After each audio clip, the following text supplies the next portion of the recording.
Good afternoon, everyone. My name is Matthew Chernesky with United Way Suncoast, and I am your host today for our November version of Money Matters. And today we're going to be talking about a really exciting topic, budgeting for the holidays and top tips and tricks to saving your money this holiday season. I don't know about you, but for me personally, this is a stressful time of the year. And learning about the ways that we can save money and stretch every dollar we have is so important because we want to balance both being financially responsible with also getting gifts for our loved ones and friends. So for those who are new to Money Matters, this is a virtual webinar series that we host every month on different financial topics and ranging from credit scores to disaster preparedness, and today budgeting for the holidays.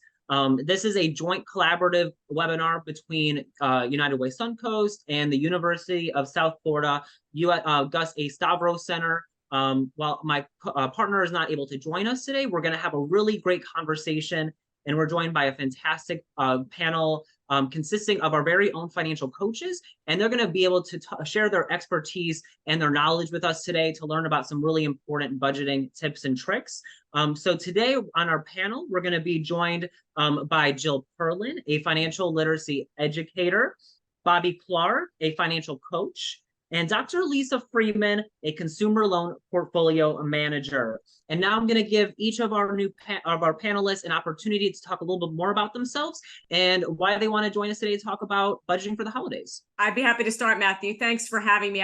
For everyone, I'm Jill Perlin. As Matthew mentioned, I am into financial literacy these days. Prior to getting involved in financial literacy, I had a 30-plus year career in financial services, where I worked a lot on comprehensive financial planning, investing, saving, budgeting, all sorts of areas within money management. To Matthew's point, as I mentioned before, I am now very involved in financial literacy, teaching folks in all walks of life how to really focus on their own financial wellness and look at yourself intrinsically as opposed to saving and investing and really having a plan to get where you want to go. I've got several designations related to certified financial planning and financial literacy. Been having the honor and privilege of working with the United Way for many years. So I love the combination. I love the partnership. So thanks again, Matthew, for having me. My name is Lisa Freeman. I am currently a consumer lending portfolio manager I've been in financial services for 35 plus years. We won't count. Primarily on the consumer lending side of the house. And currently, my focus is modifications and debt rebuilding.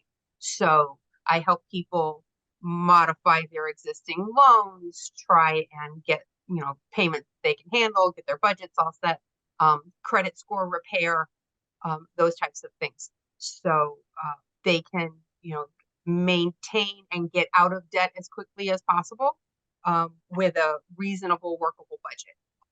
I also do first-time home buyer classes, credit rebuilding classes as part of that. I'm Bobby Clark, owner of Clark on Money Financial Coaching Services, where I specialize in helping medical professionals who feel stuck financially find simple solutions to their frustrations while providing solid guidance toward achieving their goals.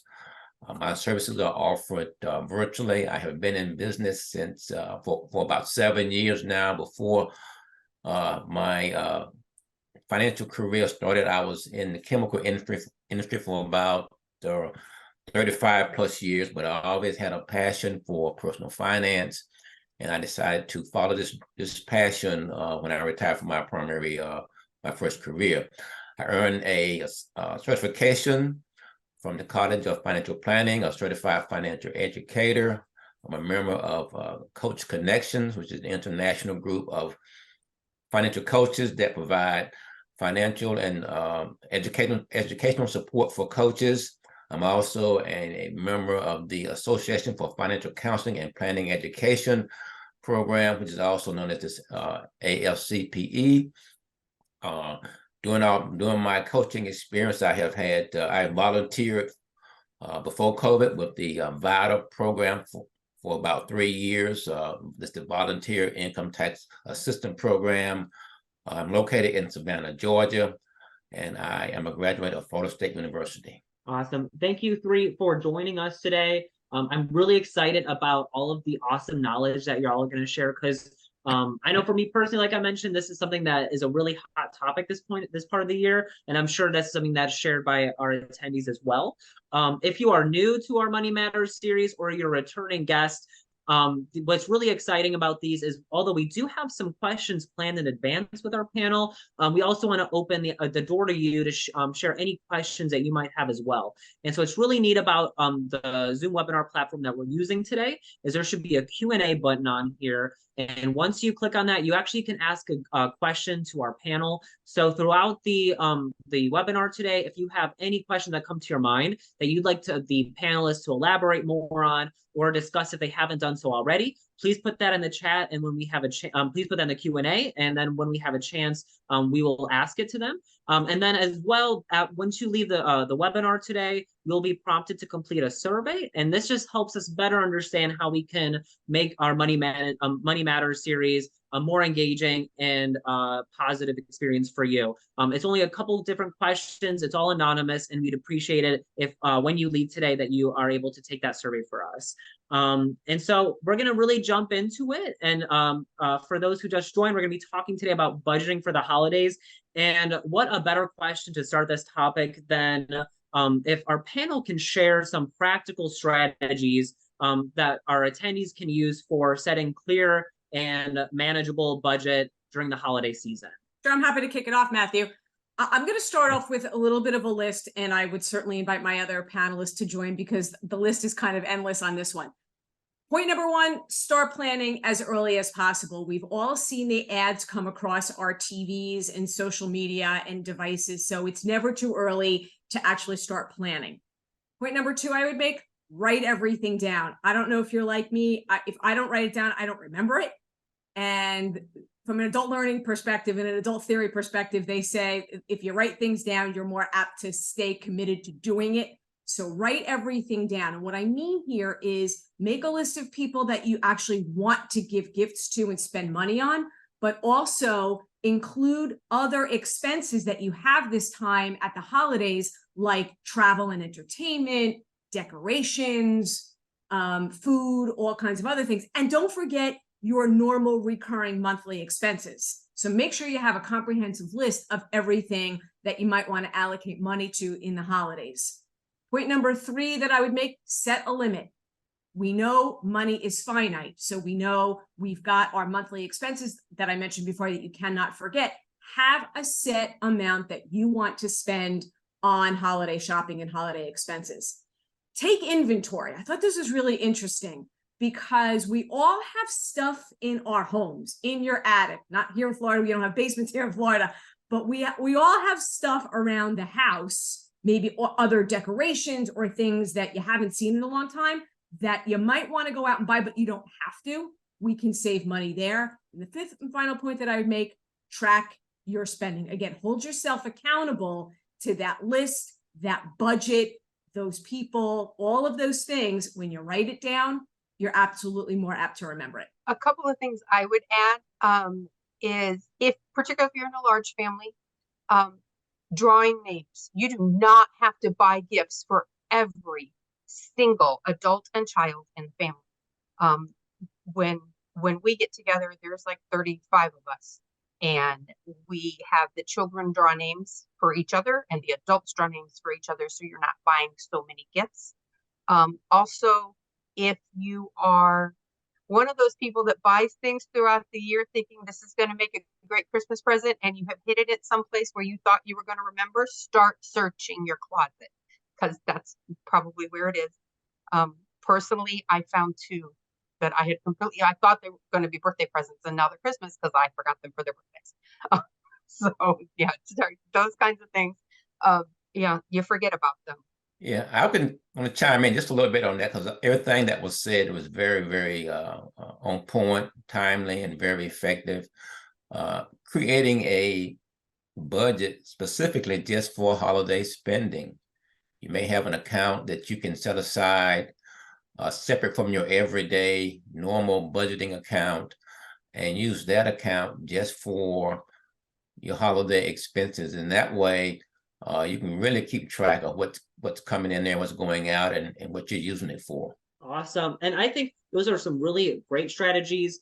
And so for me personally, I've gone through budgets in the past, and I think one of my biggest issues is sticking to the budget. And so for me, it's easy to say, hey, $50 for my partner or my mom, or X amount of dollars for my family in general. But once you get to the store or you start looking at lists, sometimes you're like, maybe I should go over. Maybe it's easy to kind of fall down into that trap of it's every dollar here, every dollar there. So I want to see, do y'all have any suggestions for folks maybe like myself who while they set budgets, they might be thinking about is it really necessary to stick to the budget, or how do I best stick to the budget? I can jump in quick on this one. If you're one of those people, the cash envelope system might be your best bet. Pull out the cash you're allowed to spend, divide it by person, or just have one envelope. This is it. And when you run out of money, you run out of money. And while it's nice to have the card to swipe, and if you've got a rewards card, that kind of thing, yes, by all means, don't give up rewards. But if you know you're a person that cannot control the urge to buy something special, cash in the envelope. I couldn't agree more. And along those lines, as you're taking it out of the envelope, I think that's fantastic. It's an absolutely wonderful idea. And also have another tool that you're going to use. And I know we'll talk about that in a moment, to track it. So who did I buy this for? How much was it? How much money came out of the envelope? And what do I have left at the end of it? Fantastic. And on the flip side of that, sometimes I'm feeling a little crafty. And, sometimes I'm like, there's some people in our families or friend groups that might value sentimental gifts. So let's say, for instance, that you looked at your budget and you're like, there's not a lot to work with. And so maybe this year you're like, maybe I want to make some gifts myself. What are some, I don't know if we have any crafty folks on the panel, but do y'all have any ideas on some creative or cost-effective DIY tips or tricks for this holiday season? Yeah, Well, I can so a pop in couple on of that, but ideas. I'm sorry, go ahead, Jill. No, go ahead, Bobby. Oh, I just want to say that one of the things that comes to mind about being crafty is if you have a hobby that you enjoy doing, you can use that skill as part of a gift. If you enjoy painting or artwork, or if you have gardening and things like that, maybe you have flowers that you can share and use that as a gift. That'd be excellent way to use your hobby as part of your gift giving strategy. Yeah, I was going to lob on top of that, absolutely, and say things like cooking.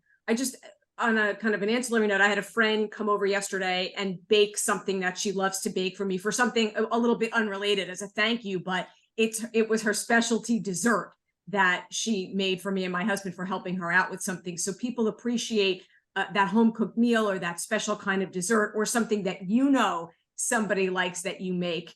That's a wonderful idea. And I had a woman I used to work with who was a knitter and a crocheter. And every year, the folks on our team, we would all get little personalized crocheted items that meant so much to us, because she took so much time to think about what she was giving to all of us.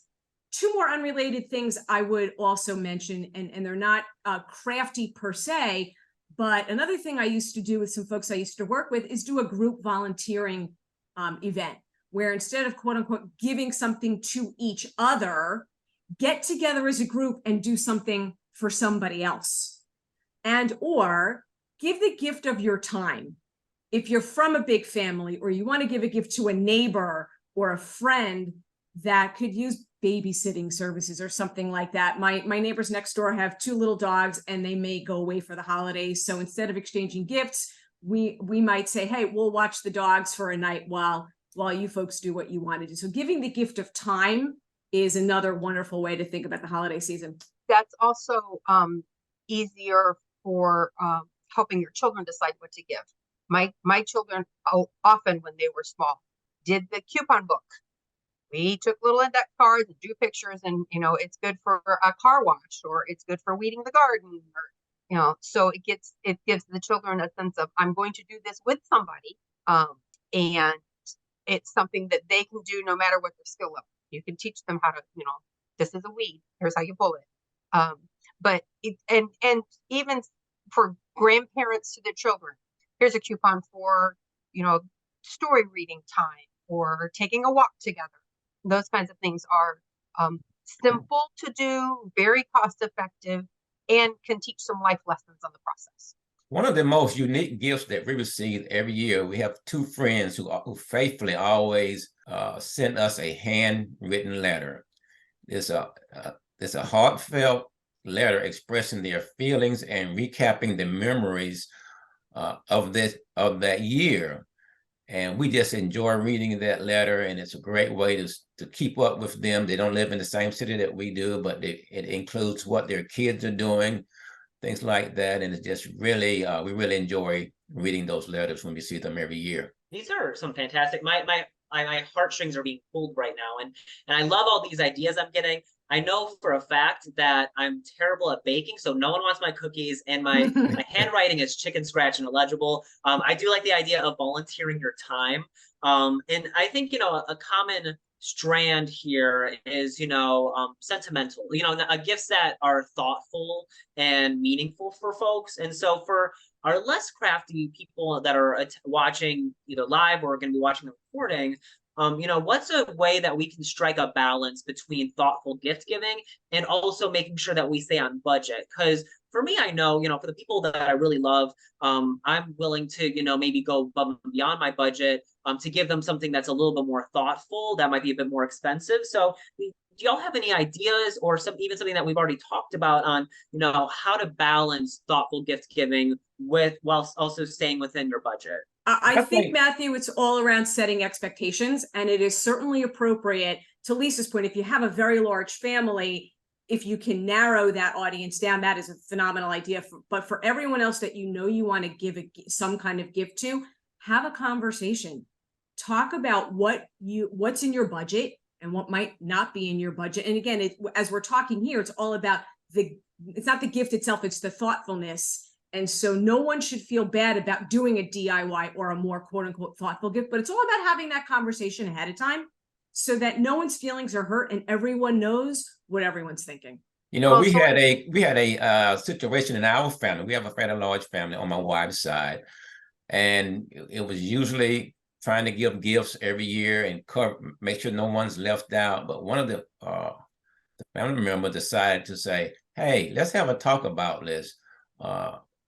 Maybe the adults shouldn't exchange gifts at Christmas time." And everybody went, "Oh, thank you, Lord," because it was a great relief that pressure and stress of trying to find the perfect gift was lifted.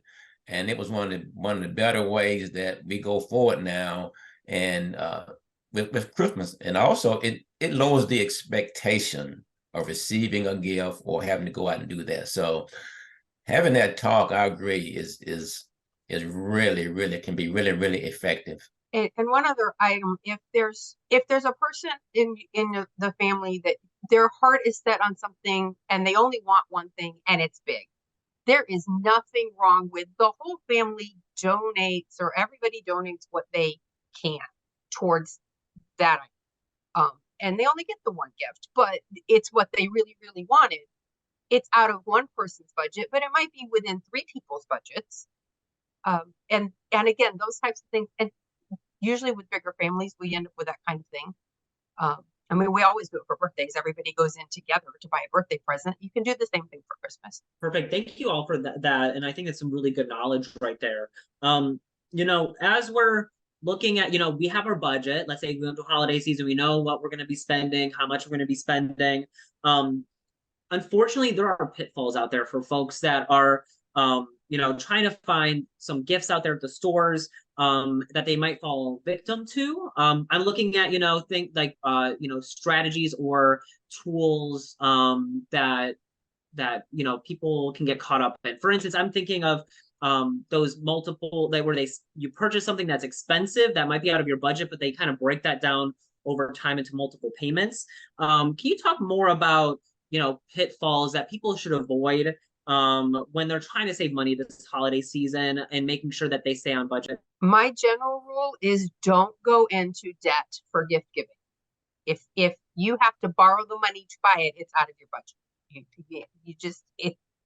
It's a cycle that gets very hard to break. I agree with that. Along those lines, do research. If you are looking at some larger purchases or larger ticket items, whether you're going in your own or with other people, do research. Make sure that what's advertised is really what you're getting.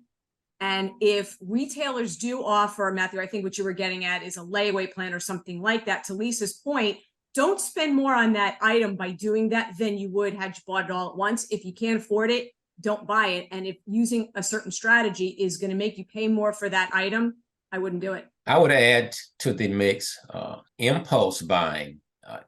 Just be aware, impulse buying can lead to overspending on items that may not be necessary. So that's one of the things that I would say. Be aware of the impulse buying. Stick to your budget. Don't ignore it. I mean, it's there for a purpose. You created for a purpose, so use it. These are some great tips. And I know personally, you know, I've gone and looked on websites during the holiday season, and they have this nice fancy new computer or laptop, and it's $2,000, or you can make $100 a month for the next several years. And so I think it's really important that people keep that in the back of their mind on what you'll be paying long term, especially with interest. And you know, something that y'all had mentioned before, Jill, I think it was you that mentioned about different tools or platforms online that y'all can use for budgeting. And so I want to bring up to the panel that there's, you know, this day and age with the internet, with, you know, the App Store, the Google Play Store, there's lots of different technologies and budgeting apps that exist for folks out there. Do y'all have recommendations on any apps that you've seen or that you use personally, or any tools in general that folks can use to, you know, really, you know, write down their budget and track it over time?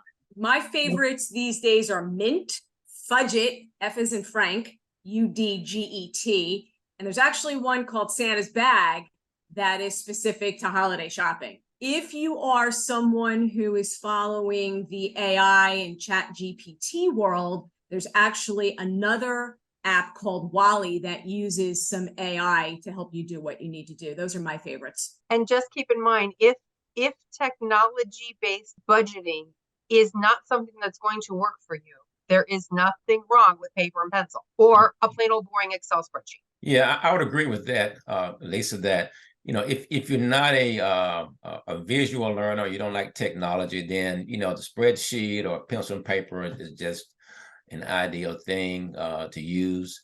Or if the learning curve is going to be, you know, too steep for you, you know, just, you know, you can get by without the technology or the apps and things like that. But, you know, if you are into the technology and the apps, I mean, the apps they have now, they have the charts and the graphs that can really paint a clear picture of how your spending is categorized. So it could be very, very effective if you're into that. And the one that I would recommend, I guess, is YNAB, and that's the one that Suncoast, you know, they have in their system. So that would be one that'll be very be helpful if you want to do that one. The only other thing about it is that most of those apps come with a fee. So if you're trying to save money, be sure to consider that as part of it. While some do have a free period, certain, you know, maybe 30 days or whatever, may be effective, may be helpful for you, but be aware of the fee when you're trying to save money. Right, or sometimes the basic features, the basic level of an app is free, and premium gets you other things. Generally speaking, the free version is all you really need to do what you want to do. Thank you. And because I know that there's a lot of things out there, so sometimes it can be a little overwhelming seeing all the buffet of different apps that are available, and sometimes it's really stick with the basics, you know. We do have some comment from the audience, from an attendee. It's a reminder, but also I think a solicitation for advice. You know, someone reached out and said that they recently moved and they have, you know, specific requests and needs for this holiday season. They said that the easiest gifts to receive are gift cards usually for them, because, you know, they are the experts of, you know, the money that they want to spend. But they have people in their lives, their family members, friends, that sometimes think that they have a better or pre-used hand-me-down that they want to contribute instead. So they just, the first point was, you know, just a reminder that, you know, having those conversations on, those expectations, but also I think it's a good opportunity for y'all to share if you have any feedback on how to have those conversations with your family or friends, and saying, hey, I know that you want to have me share that couch with me or your old blankets, but I would rather have like a gift card or something. So how do you have those conversations with folks, because balancing your needs with the gifts that other people want to give to you? I think it's not just about the what, it's about the why. Instead of maybe just saying, and I love that analogy of a hand-me-down or a blanket versus a gift card. It's, I'm requesting the gift card because we just moved here and we still need to get X, Y, and Z, which would really help us fill this need. So I think it's putting some context around the what, giving the why. Perfect. Thank you. And as a reminder for folks that are joining us today, if you have any additional questions or any advice that you'd like, please put in the Q&A chat and we'll be able to get to it before the end of the webinar today. But as we're on the subject of holiday shopping for the general webinar, something that is really close to mind for not just myself, I'm sure for a lot of people, are the big spending days coming up. We're looking at Black Friday, with the emergence of the internet. We have Cyber Monday now. Personally, I like to be able to shop in my pajamas at home and not have to wait out in tent outside a store for 8 hours. And so really, I would like to spend some time talking about effective strategies for finding the best deals and discounts this holiday season. Because I know there's a lot out there. There's every store is offering its own things. You have these special days. So as people are trying to navigate all these different discounts and deals and special offers, what are some top level advice, warnings, things to take consideration for folks this holiday season? As Jill stated earlier, research. Check those prices in their sale papers, on their websites, on Amazon. I mean, every place. Compare that same item, because you are going to find maybe the best price on that item somewhere else.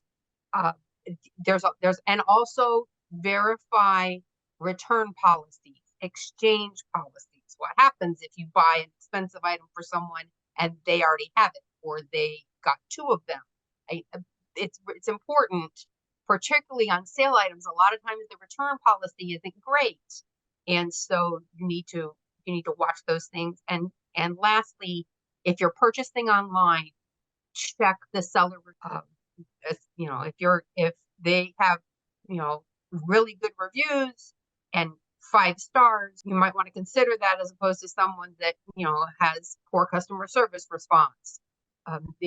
All of those things. While at the holiday time you got your gift, if something happens in January, you want to make sure that you've got good exchange things and you're dealing with reputable sellers. Yeah, I would add to that.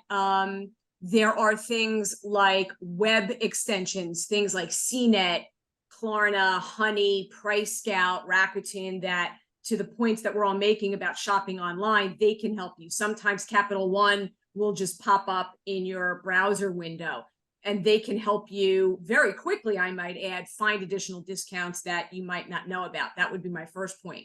Retailers have frequent shopper programs. Some department stores have it. Macy's has it. Best Buy has it. Some stores, I'm down here in the Bradenton, Sarasota area, Bell's has a frequent shopper program. And sometimes they offer holiday type sales and discounts and specials that they wouldn't offer the public, or they do it earlier.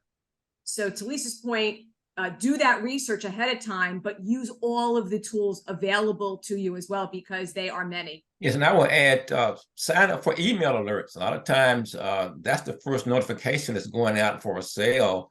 So those email alerts could give you an advantage or a heads up on something that's coming in a day or 2, and you have an advantage to get in there and get that at a discount. Also, don't be afraid to negotiate. I mean, if you see an item that you want and it's not on sale or not at a price that you think that you want to pay for that, don't be afraid to ask the salesman for a discount. Or if there's a store that you like that has an item for more than another store, and you bring in verification of what the lower price is in that other store, and you go to that store and you say, look, if you sell it to me for this price, I'll buy it here. I really want to buy it here, but if you're not, I got to buy it over there, and I really don't want to do that.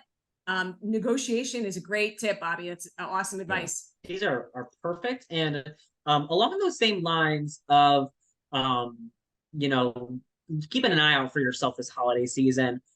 There's a lot, this is going to be the time of the year where there's going to be some, positive sticker shock where you're seeing, 50, 60, 70% off on goods and services. You're going to see like a lot of stores are going to have discounts and sales, or really amazing deals. And I think a lot of people might, see something and immediately, have that impulse of, I need to get this now. And so I know we've kind of talked about this briefly, but, do you have any suggestions for distinguishing, what is a genuine deal and, something that might be a marketing ploy that, might not be the best deal for you? Well, I would say just be aware. I'm sorry, just be aware of marketing tactics. I mean, the marketers are very, very skilled. They study us all year, our spending habits, our behavior. So they know our behavior. So you want to be aware of that. A lot of times they will create a sense of urgency when they are, advertising about a product or a service. So just be aware of that. Once again, do you research, know what you're buying, read small print, things like that. Go to your favorite retailer, whether it's a brick and mortar or online. Go to those people that's reputable. In case something happens, you stand a chance of getting a fair, treated fairly, refund or exchange or whatever. And be skeptical. If it's too good to be true, it probably is. So just be aware of those kind of things. I was just going to add to that. Start looking now, because some products are on sale now. Not a whole lot just yet. They're starting to talk about it, but with Thanksgiving coming up next week, hard to believe, you can see what prices are like on some items now. So if they're saying 50, 60, 70% off and it's the same price, to your point, Matthew, it's a marketing ploy to get you in the store, to get you on the site. But if they're artificially inflating an item just to bring it down, to Bobby's point, be a little suspect, because if it's too good to be true, if it seems too good to be true, it probably is. Perfect. And we actually just had a comment made. This was a suggestion, but if y'all have any follow-ups on things you'd like to add to this, someone said that this attendee has friends and family that they give gifts to every year, but they sometimes have everything that they need, and the things that they don't want already there are even buy them for themselves. So the attendees suggested that they actually go and make donations to their favorite charities in their name, and send or give that information, a nice card to them. And some organizations have pre-made cards that you can use.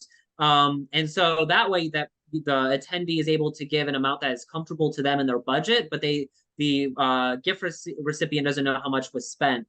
I think this is a great idea, and I would like to, just open the panel up and see if y'all have any follow-up on, if you think that's a good idea or any additional advice along that vein. I guess that comes under the heading of when a person has everything, you don't know what to buy for them. So, and giving, making a donation to a charity or organization on their behalf is an excellent way of doing that, or still giving something. I don't see anything wrong with that. I think it's an excellent idea. It really is. Perfect. Moving on. So we've talked about Black Friday. We talked about Cyber Monday. So is it true that the only good deals that you're going to find are going to be on those 2 days? Or is it going to be, you don't have to feel the pressure of waiting up until those days to find the best deal? Can y'all provide a general suggestion on folks during the entire holiday season on ways that they can maximize their savings and not having to, spend all their time and efforts on just 2 days out of the entire season? That's a good question, because in the past it used to be Black Friday was the day that everybody, there you go. This is when you did your shopping. And I still believe that a lot of the higher ticket items, a lot of technology items, computers, televisions, those kinds of things, tend to get marked down more for that Black Friday weekend. But again, it's the research. You know, places like Best Buy, they'll start their sales earlier, and even later in the season, even past Cyber Monday, you'll get heavier discounts for the procrastinators of the world. Sometimes the week before Christmas, there's really good discounts because retailers still have these things on their shelves that they thought they were going to have sold by now. So it's just a matter of doing a lot of research, sometimes being patient, and again, paying attention to exchange policies, because maybe you bought something in October and oh wait, now it's on sale. Still got your receipt and you've got a good exchange policy at that particular retailer, you might be able to get them to negotiate a refund or store credit for you to get something else, or you know, there's a lot of options that you just need to be diligent and check weekly. Yeah, I couldn't agree more. Technology, I mean, Cyber Monday was invented to really sell more technology-based devices, right? And that kind of holds true. The closer you get to Christmas, that's when toys and games really do come on sale. And not for nothing, having this conversation helps as well. Remember the after Christmas sale. So while we all want to open those presents on that morning, if we can save a few extra dollars by shopping maybe the day or the week after the holiday, we get what we want, how we want, when we want, and everyone can still be happy. And the holiday continues, right? So it's all about having that conversation with who wants what, who's going to buy what, how, and when we're going to buy it. Giving after the holiday season is not a bad idea. Well, it's also if you're bouncing between families, maybe this part of the family isn't celebrating until New Year's weekend. Yeah. Also, you can expand it beyond that by shopping at the end of the seasons throughout the year. A lot of things go on sale when at the end of seasons. You're buying summer clothes. At the end of the summer, you're buying winter clothes at the end of the winter. Things like that. Models go out of style and new models come in. So if you know when a model is going out of style, they tend to lower the price on things like that, and you can get a good deal throughout the year. So Christmas shopping, holiday shopping can be done throughout the year and not just in the holiday season. Bobby, I think that's a great point and something I personally struggle with. I'm the person that waits until the last minute to do all of my holiday shopping. And I have one of my sisters, she's really good about throughout the year, she will pick out goods, and that way you don't have that financial crush that's happening at the end of the year. So I think that's a great point. Also love the points about knowledge being power, you know, making sure you're doing your research and then keeping those receipts. You know, I know I'm the kind of person that throws my receipt away when I get home from the store, but I think it's important to keep them, especially if you want to get if you want to see if there's an opportunity for a refund or to an exchange to get some of your money back. So I think these are great tips and tricks. And then we have a couple minutes left. So I want to spend these last few minutes talking about generally, you know, a recap of what we've discussed today. And then, you know, imagining that, you know, you're doing your coaching right now and, you know, your member is looking at, you know, preparing for the holiday season and doing some shopping. So in general, can y'all provide any additional tips or resources that you can recommend, or anything that we've talked about today that you really want to emphasize and drive the point that, you know, what are some top takeaways for people when they leave the webinar today? One thing I don't think we've mentioned in holding yourself accountable, get a buddy, ask a friend, a relative, a neighbor to help keep you accountable. We talked about impulse buying and technology versus Excel versus pen and paper. Whatever methods you choose, ask someone to help keep you accountable. That's one tip I don't think we've mentioned here. We also talked a little bit about gift cards, and this is interesting. Bankrate did a study. 47% of people have gift cards left over from last year. If you are one of those people, start looking for yours. And if you're not going to spend them on yourself, maybe you can use it to spend a little bit on somebody else, again, helping to keep your overall out-of-pocket costs down. I would add to that, take care of yourself.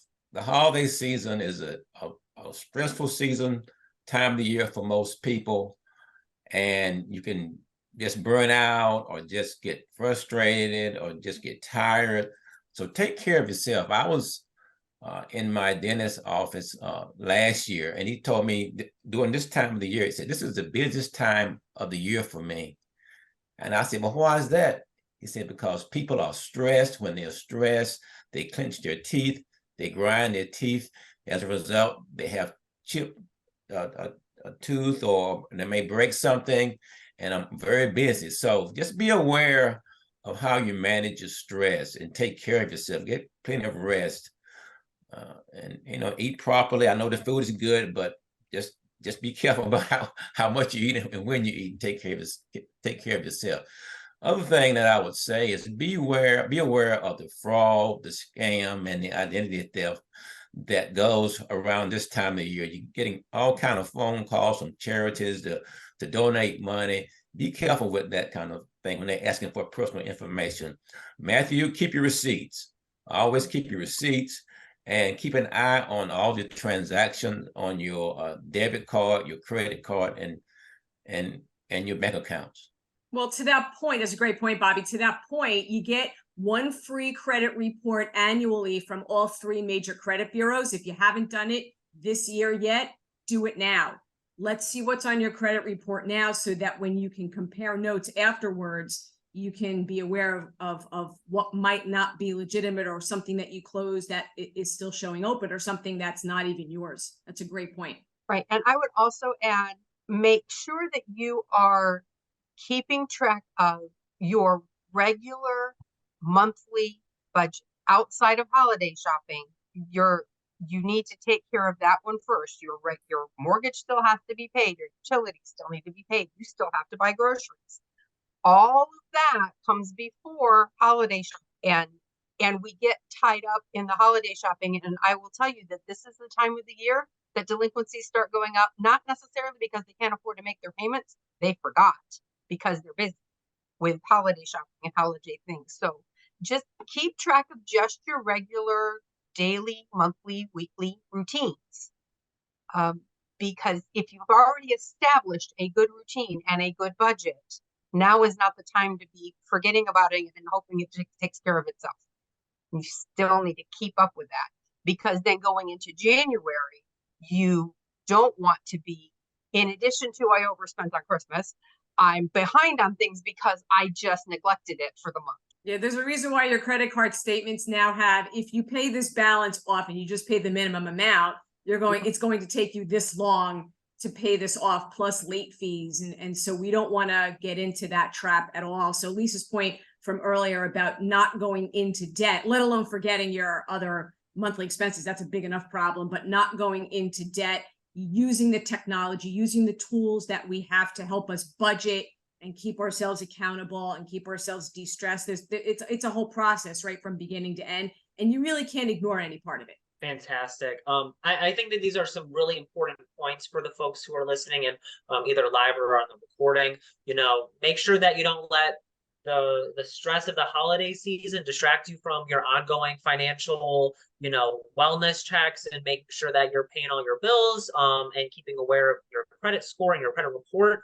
And then also, Bobby, I think you made an important point. Even though this is called Money Matters, your personal health also matters. And so you want to make sure that any kind of stress that you might develop later doesn't become a financial burden as well. So making sure that you take that time for yourselves to just de-stress and relax over the next couple months is going to be so important.